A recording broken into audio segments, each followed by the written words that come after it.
AITAH for yelling at my ex's friends after a medical emergency. When I 21M got into a relationship with my partner 20F, it was awesome. Then she involved her friends in the relationship. She came off as very codependent to her friends, even saying her friends 20F are never wrong. You're gonna see some red flags here that I was stupid to ignore. Met one of her friends, wonderful guy, not a bad bone in his body. Hope all of them could be like that. She expressed I don't even know jokingly that her girlfriends were jealous that she got a boyfriend. Yet she wanted us to be friends. I have never met such hypocritical people in my life. On first meet, they would criticize my career. I earned decent money in school. My race, they continually called me a brown boy. The fact I didn't drink underage. They would question my validity as a partner in earshot, much to my partner's silence. They would criticize my colloquialism. I would say shut the fuck up when a funny story came up while laughing. They would tell my partner, not me, that they didn't like it. Happy to not say it if it makes them feel uncomfortable, but then they proceeded to tell me to shut the fuck up with impunity. The double standard sucked. The dishing out but not being able to take it sucked. I was always made to be the villain.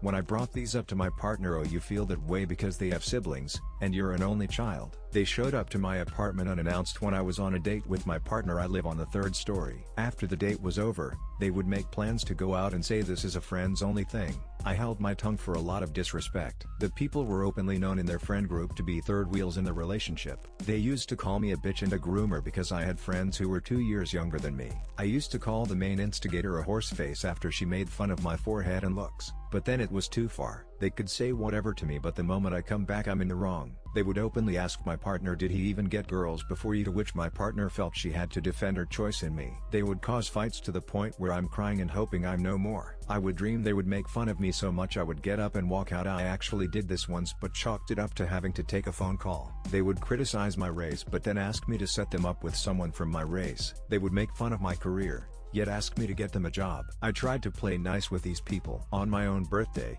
one of these girls was stressing out over organizing a career fair. I walked 40 minutes to help her out. These people would cause fights between us and I would apologize to them about stuff they do to me all the time, saying I just want to be accepted by the group. Worst part came when her friends pulled switchblades out on a moving bus as a joke and were brandishing it. I was the only voice of reason, telling these people to stop, protecting my partner, motioning others to sit down and telling them that the group can get in so much trouble because of their idiotic behavior. Yet all her friends laughed at the fact I was getting serious. One of her friends had come up to me afterwards and showed me her palm, laughing. It was blood. She had cut her hands on the blades trying to play with the knives, laughing. Whether it was them blacking out drunk, headbutting each other, and touching each other inappropriately. I need to make sure no one falls behind or gets in trouble. Her friends would smack me for sitting on their bed by accident just to charge my phone near the wall. Everyone would laugh. Her friends dressed up during Halloween as red flags, can't make this up, and they kept making racial remarks to my friend. Dance white boy, bathrooms over there white boy,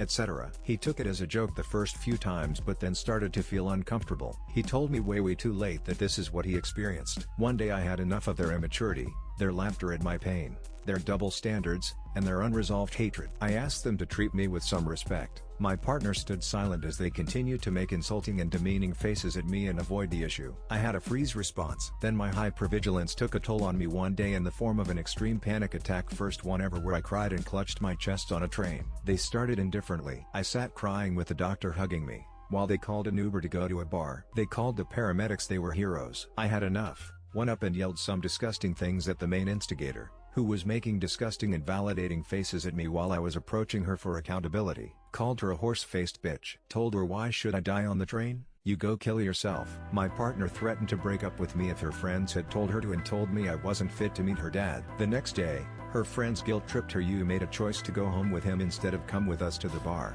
They talked about how it was bizarre why I was so kind to the doctors and the paramedics yet yelled at them. A few days later, the pain in my chest was tough. I went to the doctor, got some tests, and was diagnosed with a cardiac arrhythmia as a result of a panic attack. When she told her friends, they said, we don't care he had a heart attack. We care more about what he yelled at us afterwards. Then blame was shifted. I was the scapegoat. They were the ultimate victim. The whole group, people who didn't even have anything to do with the situation, brought up 9-month-old issues that I had apologized for. Ganged up. They said I brought too many bad memories to the group. When I asked my partner why she lets such people run from accountability for their actions, she said how her father told her to never give up on her friends. How her father lets his friends insult him and his wife till she cries. And that was his takeaway. I broke up with her. I can't be a doormat like how her mother is to her father and his friends. I told her she was truly spineless for letting this happen to me. Went to a therapist and got my diagnosis for CPTSD. I wasn't perfect, but I tried. I really did.